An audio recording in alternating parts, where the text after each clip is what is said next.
бүгүнкү күндө.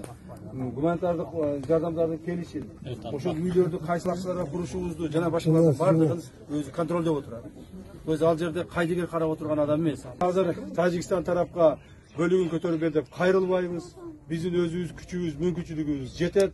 Өзүбүздүн мүмкүнчүлүгүбүз менен биз өзүбүздүн элибизге үйдү курабыз. Эгерде кайсы бир убакытта Тажикстан тарап ошо кылган иштерине өкүнүп жардам берем деп зыянчылыктарын толтуруп берем деп кайрылган болсо, биз аны карайбыз. Бирок азыркы күндө биз Тажикстандан жардам бер деп суранбайбыз. Өзүбүз күчүбүз, мүмкүнчүлүгүбүз жетет. Мына үйлөр турат го. Буларды биз үйлөрдү биз бүтүрөбүз деп айтып койбостон, бул үйлөрдү биз жакынкы күндөрү баштайбыз.